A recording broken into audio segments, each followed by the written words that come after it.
السلام عليكم ورحمة الله وبركاته. الفاتحة. أعوذ بالله من الشيطان الرجيم. بسم الله الرحمن الرحيم.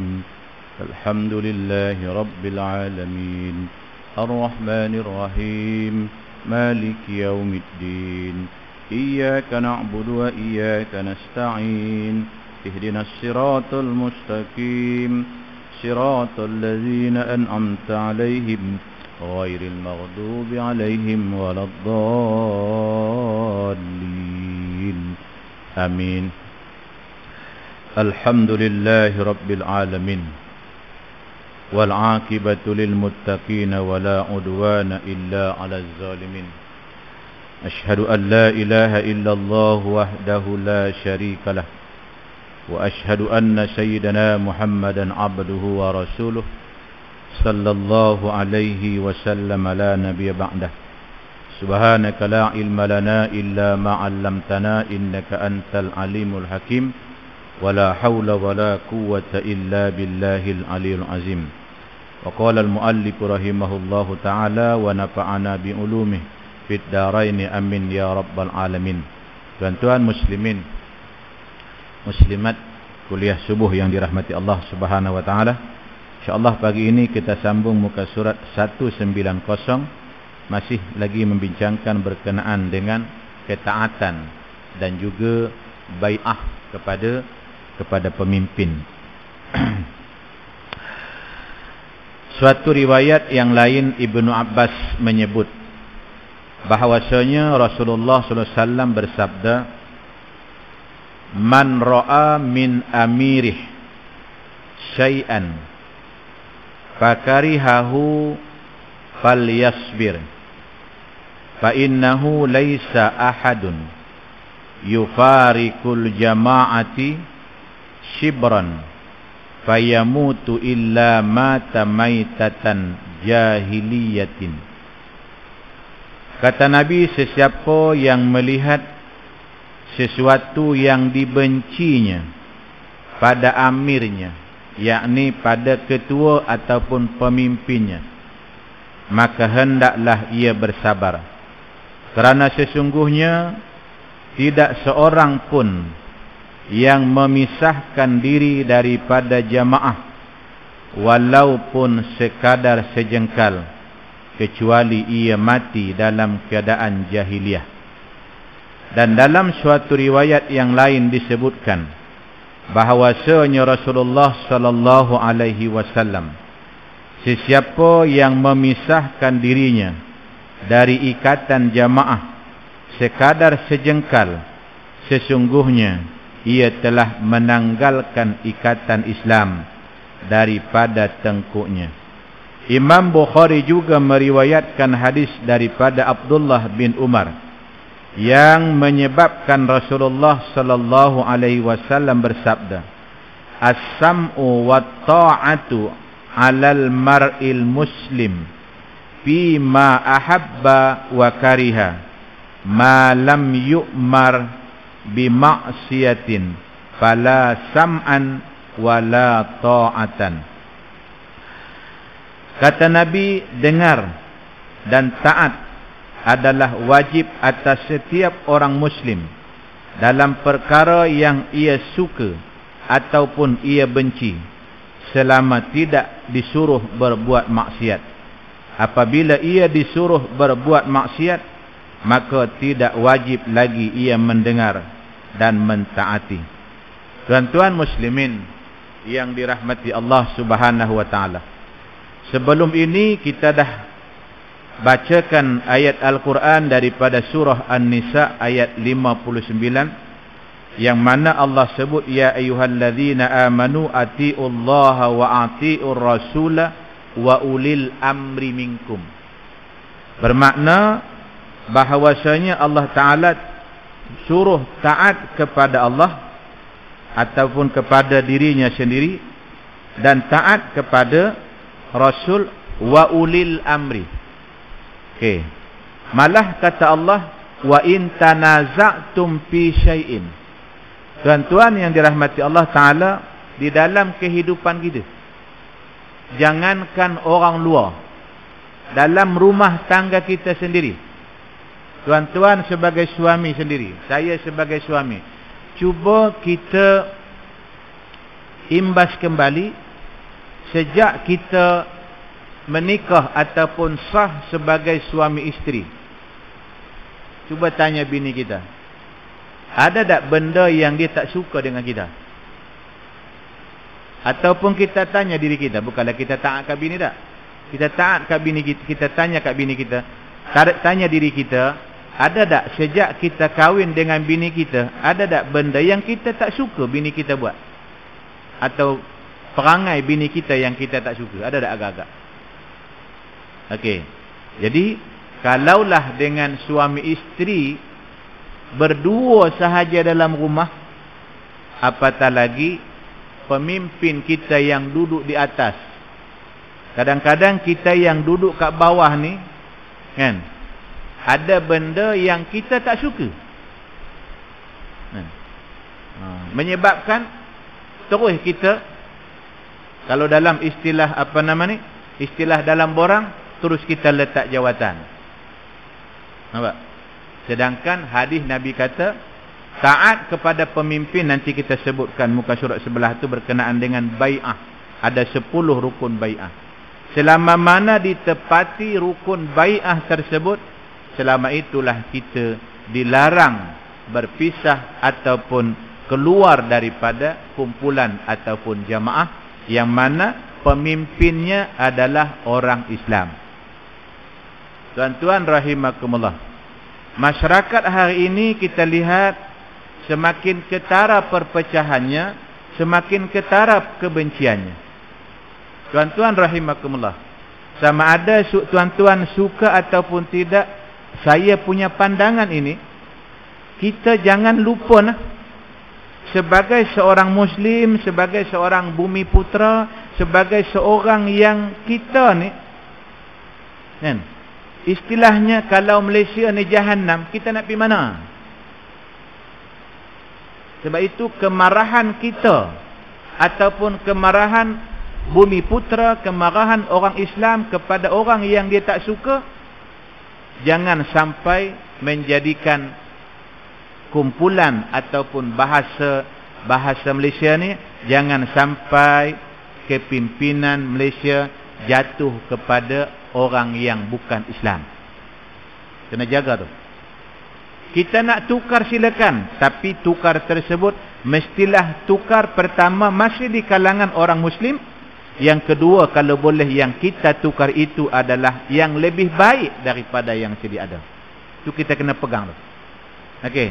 Kalau tuan-tuan perasan, bangsa asing hari ini adalah di antara cara nak melupuskan ataupun dengan istilah kata melemahkan kepimpinan Muslim Malaysia adalah dengan cara apa dia? Pendakwaan. Kalau tuan-tuan selidik, kan, pendakwa-pendakwa ni yang handal-handal ni di kalangan siapa yang banyak? Orang Islam ke orang yang bukan Islam? Kan. Orang marah dengan tu yang mahkamah rayuan tu. Pasal dia tak memihak kepada ni. Tuan-tuan, dia hanya mendengar rayuan. Yang menjatuhkan hukuman siapa? Yang menetapkan hukuman siapa? Termasuklah yang terbaru. Rayuan dia apa rayuan dia, tuan-tuan? Rayuan dia adalah dia ni suami dah masuk penjara, dialah ibu rumah tangga, minta diringankan. Tuan-tuan tengok apa peguam pendakwa raya tu kata? Nampak? Saya sekadar kita fikirkan, jangan istilah apa? Marah nyamuk bakar kelambu. Nak kita nak bersorok di mana? Okey, satu. Yang kedua, ada bangsa yang nak melemahkan ataupun nak, bahasa kasar, menjahanamkanlah. Itu bahasa kasar lah, saya tak mau gunalah. Yang nak melemahkan kepimpinan Muslim Malaysia adalah macam mana, tuan-tuan? Dengan fulus. Cuba tuan-tuan renung, ada betul tak yang saya sebut ni? Kalau tuan-tuan tak betul, buang tong sampah. Tapi kalau rasa tuan-tuan betul juga nah. Ada semacam kecenderungan, kan? Saya kata yang didakwa tu tak bersalah tak. Saya setuju siapa yang ada tuduhan, siapa yang ada pendakwaan, dakwah secara Islam. Dakwah secara adil. Salah-salah lah, tak kira lah dia siapa. Itu proses dunia. Di akhirat besok ada mahkamah Allah Taala. Siapa? Ini dakwah ni konspirasi ke? Ini dakwah ni betul-betul ke? Itu di hadapan Allah Taala. Tapi mahkamah dunia, bukti, saksi dan sebagainya itu menjadi kukuh. Okey. Cuma tolong sama-sama kita sedar sebagai umat Islam, jangan terlalu gairah, jangan terlalu benci sehingga tinggal berpecah, akhirnya porak-poranda. Maka akan diambil alih diambil kesempatan kepimpinan itu dipimpin oleh orang-orang yang lebih dahsyat. Walau nampak luarannya adil, walau nampak luarannya slogannya cantik, tapi tuan-tuan percayalah, orang yang bukan Islam, bila dia pemimpin, dia tidak akan membiarkan kepimpinan undang-undang yang melibatkan orang Islam. Itu kita kena faham. Jadi sebelum berlaku keruntuhan tersebut, sebagai seorang Muslim, kita sama-sama muhasabah diri. Marah-marah, tapi marah kita adalah untuk memperbaiki keadaan. Sebab Nabi menyebut orang yang berpisah, orang yang keluar daripada jamaah walau sejengkal. Nabi kata illa mata maitatal jahiliyah, kecuali dia mati dalam keadaan mati jahiliyah. Demikian juga hadis yang di bawahnya, bahwasanya Nabi menyebut wajib taat, wajib mendengar apa-apa daripada kepimpinan Islam, kecuali kalau yang kita tak suka itu dia bawa untuk melanggar ataupun maksiat kepada Allah Subhanahu wa taala. Kalau istilah tak suka, tetap akan berlaku orang yang dipimpin tak suka kepada orang yang dipimpin. Hatta Rasulullah yang dilantik oleh Allah sendiri pun, kita baca dalam sirah, ada di kalangan orang Islam yang tidak bersetuju ataupun yang peringkat awalnya tidak merestui apa yang dicadangkan oleh Rasulullah. Tetapi akhirnya apa yang dicadangkan oleh Rasulullah itu adalah ada kebenarannya. Gitu juga pemimpin. Pemimpin jangan terlalu sombong. Dengarlah rintihan daripada orang bawahan. Seperti mana Rasulullah menerima cadangan Salman Al-Farisi untuk membuat parit ataupun dipanggil perang Khandaq tu. Kan? Tu parit itu adalah ataupun longkang tu ataupun apa? Parit mana besar? Longkang kecil kan? Parit tu. Siapa yang cadang? Salman Al-Farisi. Orang Parsi, bukan orang Arab pun. Bukan orang Quraisy pun, bukan orang Mekah pun, tapi Nabi terima cadangan dia. Jadi maksudnya tuan-tuan rahimakumullah, bahwasanya antara pemimpin dan rakyat hendaklah bersatu padu untuk membina satu kekuatan, terutamanya adalah untuk memartabatkan agama Islam. Bila Islam termartabat, insya-Allah orang-orang yang Islam itu akan mendapat kebahagiaan dunia dan akhirat. Imam Bukhari juga meriwayatkan sebuah hadis yang langsung disandarkan kepada Sayyidina Umar, bahawasanya baginda bersabda, sesungguhnya manusia di zaman Rasulullah sallallahu alaihi wasallam dihukum dengan wahyu, tetapi sekarang wahyu telah terputus. Mungkin kita kata, siapa pula ustaz kita tak boleh sanggah, siapa pula ustaz kita tak boleh marah. Dia bukan maksum, dia bukan Nabi. Betul kan?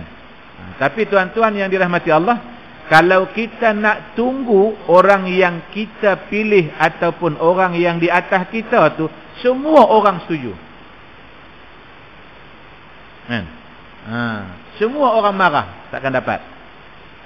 Yang penting adalah apapun nama persatuan kita sebagai seorang Muslim, demi kekuatan untuk orang Islam, kita kena sokong kan? Walaupun apa persatuan tadi nama dia, nama dia tiang ke, nama dia kereta ke, nama dia laut ke, tapi berkenaan dengan melibatkan hak orang Islam, wajib taat.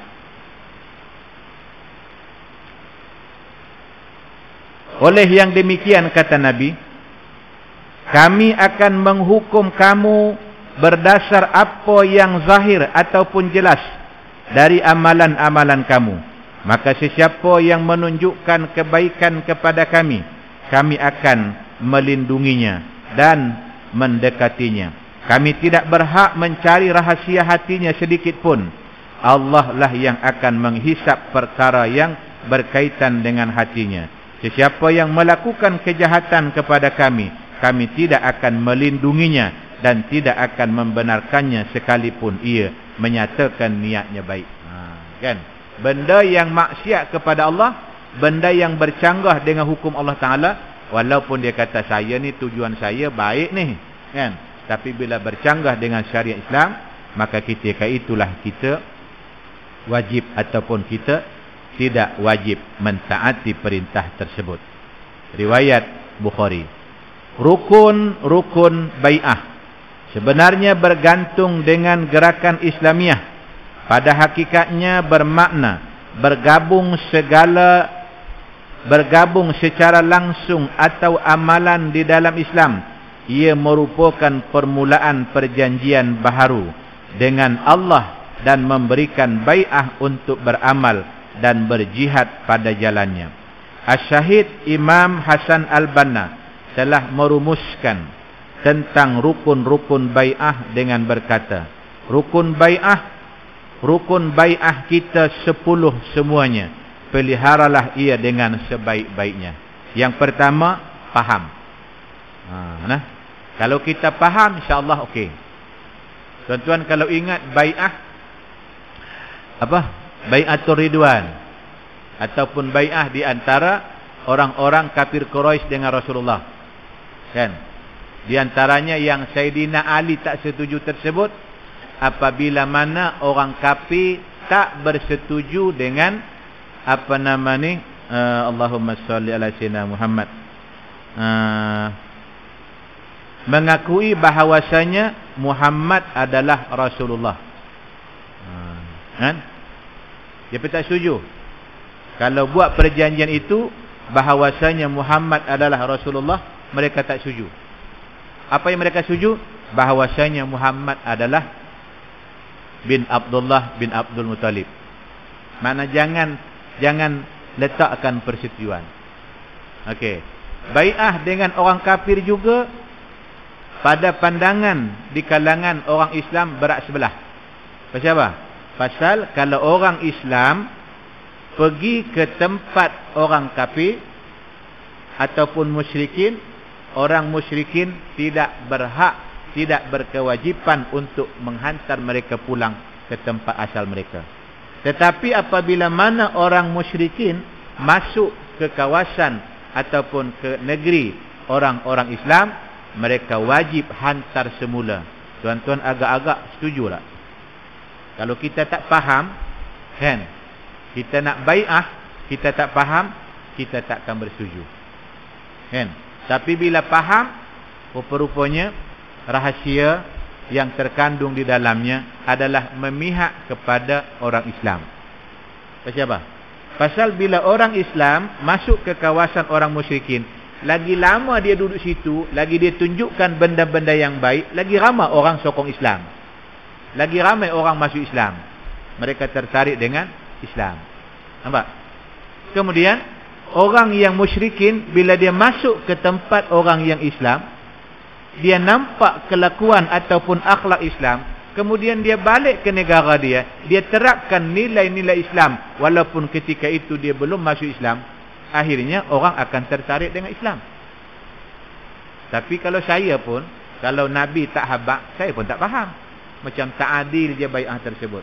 Jadi sebab itu tuan-tuan yang dirahmati Allah, bila kita berbai'ah dengan pemimpin ataupun dengan kumpulan ataupun dengan persatuan, kita kena faham dulu kenapa kita duduk dalam kumpulan tersebut. Yang kedua adalah ikhlas. Nak bai'ah ni kena ikhlas. Kalau kita duduk dalam kumpulan tersebut, nak dapatkan jawatan, nak dapatkan projek, nak dapatkan kedudukan, hak tu memang tak boleh. Yang ketiga adalah amal. Kalau setakat kita bai'ah duduk je, kita tak mau bekerja, kan? Ada apa? Ada tak ada manfaat, tak ada tak bawa mudarat. Macam apa? Macam cempedak bungkuk masuk keranjang tapi tak masuk kiraan, kan? Tuan-tuan perasan tak kalau toke ataupun kalau toke belik belik cempedak, timbang tu baki-baki yang kecil-kecil yang jenis apa? Jenis bungkuk-bungkuk tak berapa ada tu, kan? Lepas timbang sat lagi naik lori juga, kan? Tapi tak bayar pun kat toke. Masuk, tak kira pun. Tapi masuk lori, memberatkan lori, kan? Sampai tang sampai tang lori tu lagi dia jual pasar malam, yang bungkuk-bungkuk yang dia dapat free tu dia jual 3-10 ringgit. Dapat duit juga. Tapi tadi masa masuk lori tu ada nilai tak? Tak ada nilai pun kepada pembekal ataupun orang penjual tersebut. Yang keempat, jihad, yakni mahu berkorban dalam persatuan tersebut. Yang kelima, berkorban. Jihad berkorban hampir-hampir yang samalah. Cuma berkorban ni termasuklah wang ringgit, masa, tenaga dan sebagainya. Yang keenam, ini yang kata tadi tu, taat. Kan? Kalau kita masuk di dalam persatuan tersebut, membantah aja kerjanya. Cadang je dia bangkang, kira dia ni bangkang je, tak payah. Kan? Kita kena taat kepada pemimpin ataupun kepada ketua selama mana tidak bercanggah dengan syarak. Yang ketujuh, tetap pendirian, yakni istiqamah. Yang ke-8, tegas. Yang ke-9, persaudaraan. Yang ke-10, percaya. Okey, tengok pembahasan dia. Kemudian Imam Hasan Al-Banna mentafsirkan rukun-rukun di atas satu persatu. Beliau menyatakan, apa yang dipahamkan oleh Hasan Al-Banna kepada kita, apa maksud faham? Faham hendaklah saudara meyakini bahawa fikrah kita adalah fikrah Islamiah sejati, dan hendaklah saudara memahami Islam sebagaimana kami para pemimpin memahaminya berdasarkan usul 20, yakni prinsip yang ditetapkan. Kami ringkaskan prinsip-prinsip tersebut seperti berikut. Apa maksud faham? Yang pertama, hendaklah saudara faham bahawa Islam adalah satu sistem yang lengkap ataupun syumul atau syamil, mencakupi seluruh bidang kehidupan. Kan? Bila kita faham Islam ni hanya sembahyang, mengucap 2 kalimah syahadah, sembahyang, puasa Islam, berzakat dan juga haji. Kalau kita faham itu sahaja Islam, nanti bila ada sampai satu tahap, hendaklah kita melaksanakan jual beli ekonomi secara Islam. Mulalah dia kata apa? Ni susah ni, kan? Kalau semua ini tak boleh, itu tak boleh, ini kena buat, ini kena buat, ini. Bila nak kaya katanya, kan? Lepas itu masuk pula kepada hukum hakam. Kan? Wa idza hakamtum bainan nas an tahkumu bil adli, ataupun faman lam yahkum bima anzalallahu fa ulaika humul fasikun. Siapa yang tidak menghukum dengan hukum yang dalam Al-Quran, maka mereka adalah fasik. Dia kata kalau letak hukum lagu ni silat-silat, dia kata tengkuk aku yang kena, kan? Maknanya tak faham lah tu.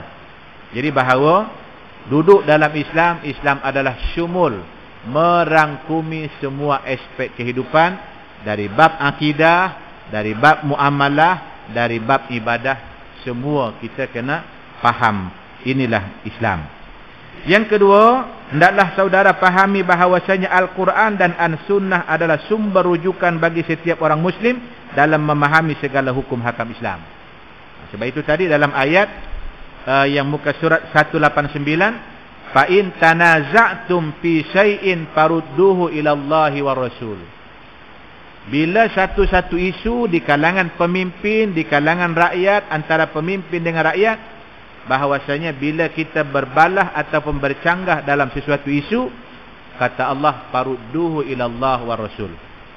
Jangan kita sandarkan, ini tak bolehlah, dulu dah dulu dah kita buat. Dulu pun kalau ianya adalah bercanggah dengan segi syarak, kita kena tolak lah. Sama juga sampai hari ini kan. Masih ada masyarakat hari ini yang tak boleh terima bila ustaz kata kalau kenduri janganlah, buanglah tepung-tepung tawar tu. Kan? Yang jenis apa? Rinjis tu. Apa lagi? Kan? Yang jenis apa? Pamer no. Letak dia punya pelamin tu, letak depan tu. Kan? Kebetulan pula yang apa? Yang mempelai pula tadi masa pukul 10.30 khatam Quran tu, macam ustazah daripada Saudi Arabia. Kan? Tapi bila pukul 2.30, pukul 3 tu udah macam nangka kena balut. Kan? Pamer kat situ. Jadi ini adalah bercanggah. Bila ada ustaz tegur, ustaz tu dia kata tak faham. Ada tuan-tuan satu istilah yang orang tak boleh buang. Raja sehari. Kan? Solek punya solek. Kan? Macam orang rumah saya dulu, masa saya kahwin orang rumah, orang yang solek tu, tak maulah dia kata. Nanti suami saya marah. Allah, dia kata kahwin sekali seumur hidup. Dia pakai macam tu. Tuan-tuan boleh pakaikah prinsip? Siapa yang boleh jamin kita kahwin sekali je? Kan? Ada orang bini ada pun kahwin juga. Ada orang kahwin, lepas tu bini meninggal, kahwin juga. Siapa kata kahwin sekali? Saya bagi contoh bukan orang jauh pun. Mak mertua saya kahwin 2 kali tak? Ayah mertua saya kahwin, sekarang dia kahwin suami lainnya ni. Jadi kadang-kadang prinsip itulah. Orang kata Allah biar pilah, dia kata. Tak mahu. Simple sudah. Kan? Sekali lagi, buatnya suami aku saya lagi sampai kat situ, dia balik saya lagi, aku bersanding seorang-seorang. Dekat aku. Jadi maknanya pengantin tu pun kena faham juga Islam. Ada satu kenduri dulu, saya nak malu, saya makan-makan saya balik terus. Sebab bapaknya, kalau saya mengajar, bapaknya duduk kat depan ni, dia terlepas pandang. Solek-solek anak dia tu, konon-kononnya kan orang kahwin ni kan macam-macam. Ada yang apa, turun dari helikopter, ada yang naik kuda, macam-macam dia punya ni kan. Dan nak sambut dia punya apa? Iyalah nak lain kelainan. Tiba-tiba yang perempuan ni tuan-tuan, kalau tuan-tuan tengok Cina kahwin, yang baju yang sekerak tu kan, lepas tu yang labuh kat belakang kena ada orang pegang seorang. Malu aku. Saya segan dengan mungkin dia terlepas pandang. Dia tumpu kenduri, tapi dia terlepas pandang tadi yang anak dia tu siapa punya edit, dia punya apa, dia punya pergi kan. Orang sekarang ni kan banyak bersiap dekat apa nama ni, di bagi apa nama dia tu, butik, atau butik-butik tu. Balik-balik keluar kereta tu dia kan, yang ayahnya dok mengaji dengan kita. Tak malu dia? Takkan dia nak pi sepak pula depan orang ramai tu kan. Kadang-kadang tuan-tuan itulah terlepas pandang. Jadi kalau kita faham Islam, anak kita pun faham Islam, kita tak ada masalah. Begitu dalam negara kan. Apa yang dibuat oleh pemerintah kan, kita rakyat ni, kita suka tak suka, tapi kalau benda tu adalah baik di sisi syarak, kita kena sokong. Jangan kita keluar ataupun kita menentang. Okey, kembali kepada Allah dan Rasulnya. Yang ketiga, muka surat 192. Hendaklah saudara fahami bahawasanya iman yang benar, ibadah yang sah dan mujahadah merupakan cahaya dan kemanisan yang dicampakkan oleh Allah ke dalam hati sesiapa sahaja yang dikehendakinya. Okay. Kadang-kadang ada manusia ni Islam lama dah. Misalnya yang kata tadilah kan, dia Islam telah berpuluh-puluh tahun, tapi masih lagi dia faham Islam ni hanya setakat rukun Islam yang 5 tu. Lebih daripada itu dia kata ini bukan kerja Islam. Kan? Berapa ramai di kalangan orang Islam sendiri, bila ada yang mencadangkan supaya dilaksanakan hukum potong tangan bagi orang yang mencuri. Dia kata nanti kalau potong tangan, dia nak mencari rezeki dengan apa? Yang cakap tu ustazah tu. Kan? Bukan orang yang tak belajar agama. Kan? Yang bercakap dalam Facebook tu ustazah. Dia kata kalau dah potong tangan, nanti nak bekerja guna tangan mana, dia kata. Nampak? Mana dia tak faham lah tu. Dia menyanggah hukum Allah. Sesungguhnya kasab, mimpi, ilham dan lintasan-lintasan hati tidaklah menjadi dalil hukum Islam ataupun syarak, dan tidak boleh dibuat pegangan kecuali jika ianya tidak bercanggah dengan hukum hakam Islam dan nas-nas agama. Nah, okey. Oh, saya mendapat ilham. Oh, kan. Siapa awak dapat ilham? Okey. Tapi boleh tak nak laksanakan dalam sistem tersebut ataupun pandangannya? Saya dapat ilham bagian-bagian. Tengok pula dari segi tauhid bercanggah tak? Dari segi akhlak bercanggah tak? Dari segi hukum fiqh bercanggah tak? Betul tuan-tuan rahimakumullah. Saya baru ingin mengenali, sedang mencari maklumat. Kalau tuan-tuan perasan ada, kalau saya tak salah ustaz ni adalah orang Brunei, orang Singapura. Ustaz apa? Ustaz Derus. Nur Derus. Selalu tengok YouTube dia kan? Aku pening tengok YouTube dia. Dia ni siapa? Ibnu Arabi. Kan? Tak Ustaz Raja Aspan rasa kalau mengajak, kalau duduk depan ni rasa-rasa gedandan dia bangun kot. Semua orang tak betul. Sampai Masya Allah ini telah nah, tuan-tuan nak dengar boleh lah. Nah, Nur Idrus Derus kata. Nah, dia yang pandai. Saya tengoklah komen-komen tu semua hang taubatlah, hang memang orang bantai dia. Dia ni siapa? Okey, satu. Yang kedua, tuan-tuan, kalau saya mahir dalam bidang fiqh, saya hukum hakam hebat ni. Tengok-tengok orang sebelah dia buat satu ibadah. Kan? Kita kena tengok selama mana tak bercanggah dengan akidah untuk diri dia, siapa kita nak kata ini masuk neraka? Kan? Dia buat benda, kita tak boleh buat benda. Kan? Contoh kalau dia rajin sembahyang sunat. Kita pekah contohnya, okey, kalau sembahyang duha paling banyak sekian-sekian. Kalau ni paling banyak sekian-sekian.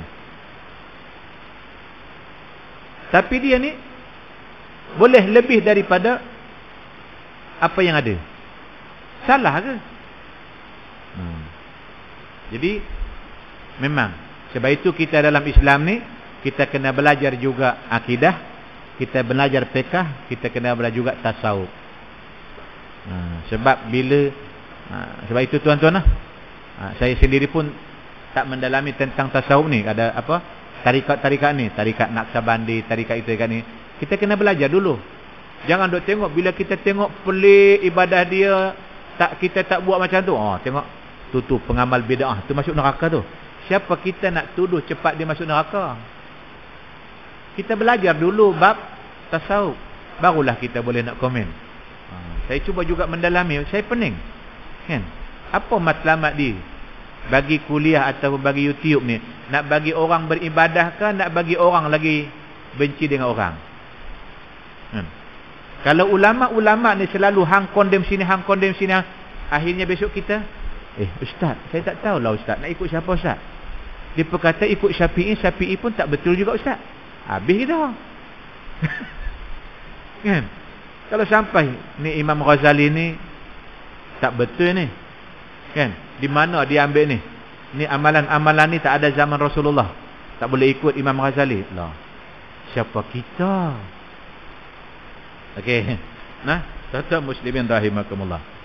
Jadi kasyaf, mimpi, ilham kan ataupun lintasan hati Kan? Kalau dia nak cadang dan cadangan itu tengok sudut akidah tak bercanggah, tengok sudut fiqh tak bercanggah, akhlak pun tak bercanggah. Baik tak? Baik. Tapi apapun ilham dia, saya bermimpi dah 3 hari malam berturut-turut, saya mimpi-mimpi yang sama, jadi ini kita kena buat. Tapi yang nak buat tu bercanggah dengan hukum syarak. Kan? Contoh apa dia? Dia bermimpi dah 3 malam berturut-turut, dia suruh sembelih anak dia. Nak sembelih kah?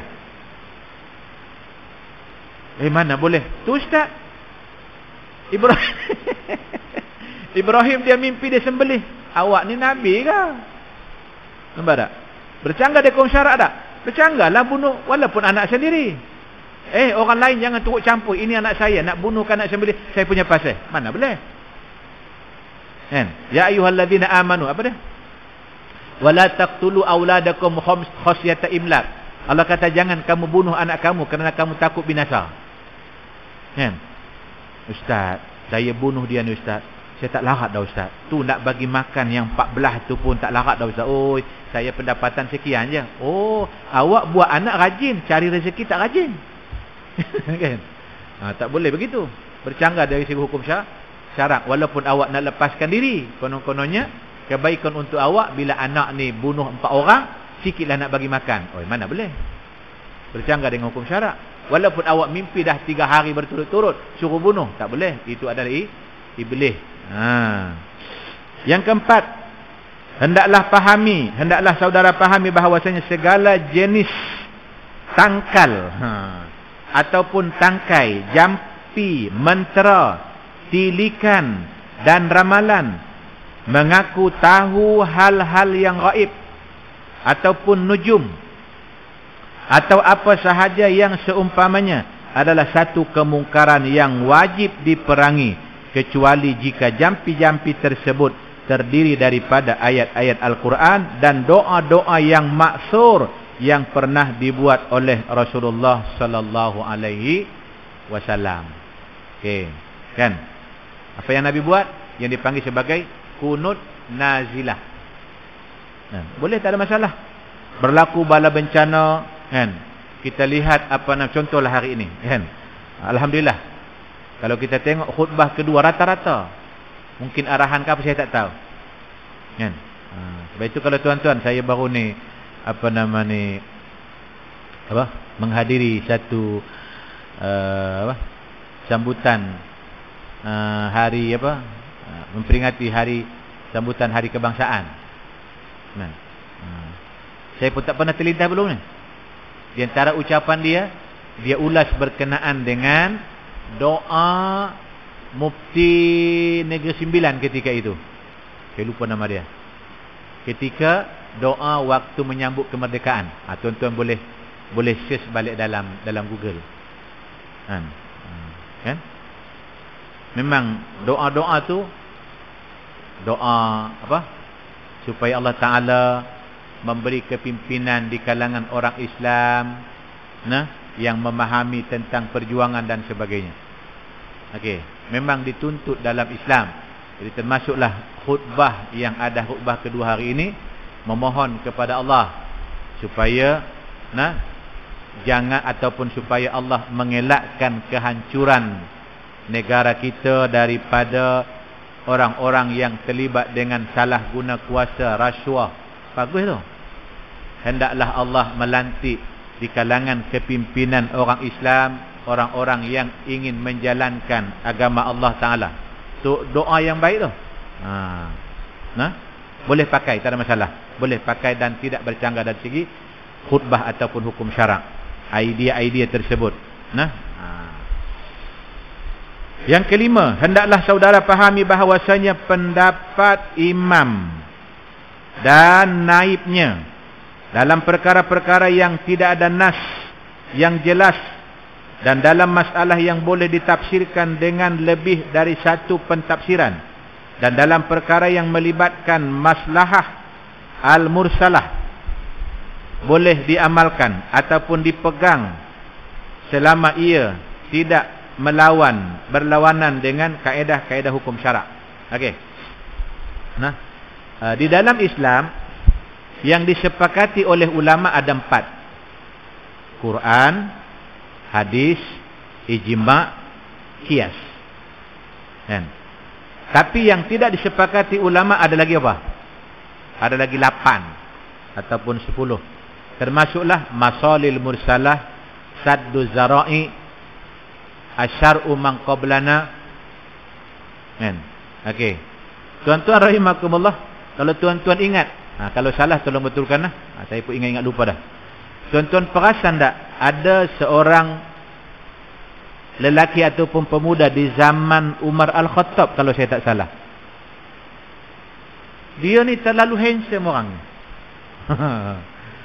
Tuan ingat tak? Dia ni handsome sangat. Sehingga kan anak-anak dara di kampung tu, kalau dia lalu, kalau dia keluar, la ilaha illallah, sampai istilahnya menimbulkan suasana yang tidak baik. Jadi apa nama ni? Akhirnya Umar Al-Khattab panggil pemuda tersebut. Kan? Suruh apa tuan-tuan? Suruh cukur kepala. Tak pasal-pasal kawan tu handsome, jadi rebutan wanita. Umar suruh supaya kawan tu botak kepala. Apa salah dia? Tuan-tuan setuju tak? Sebab ini bukan hukum yang disepakati seluruh ulama. Yang sepakati 4 je. Quran, hadis, ijma' ulama, qiyas. Adapun saddu zara'i, okey, termasuklah saddu zara'i ini sebelum remaja rosak teruk, maka tutup pusat-pusat karaoke. Saddu zara'i lah. Menutup pintu-pintu yang boleh menyebabkan kerosakan. Nampak? Okey.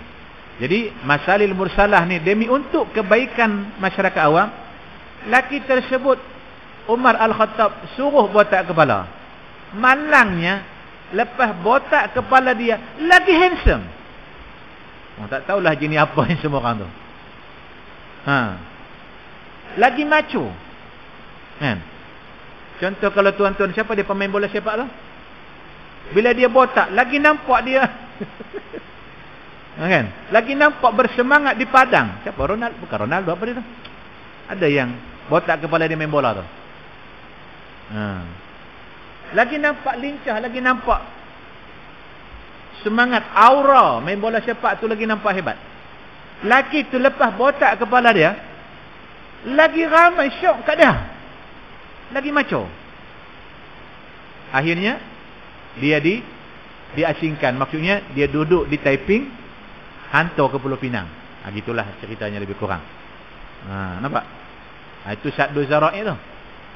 Jadi ada benda-benda di dalam kepimpinan kita ni tidak ada. Ini mana main hukum ni? Ini pemimpin kita ni sesak ni. Ini bukan Quran, ini bukan hadis, ini bukan ijma' ulama, ini bukan qiyas. Ini tolak ni. Okey. Kita fahamlah. Kalau ianya baik untuk masyarakat. Di antara dulu kalau tuan-tuan perasan dulu ada bai'ah apa dulu? Apa nama ni? Aku janji kalau apa? Kalau dia lompat pati jatuh talak satu. Mana kisah dia lupa dah dulu. Ada kan dulu kan? Orang marah tu. Kan? Apa ni? Nabi tak buat ni bla bla bla bla bla. Kan? Tapi bila tengok ada kebaikan tak? Apa kebaikan dia? Bertahan sampai pilihan raya. Lepas pilihan raya menang besar. Nampak? Maknanya ada perkara yang tersirat di situ.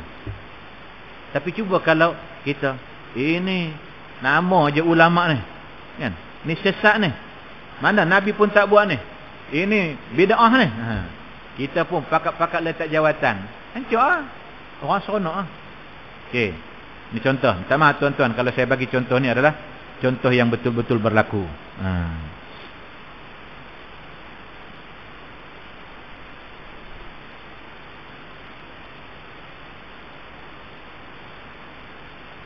1/6 last.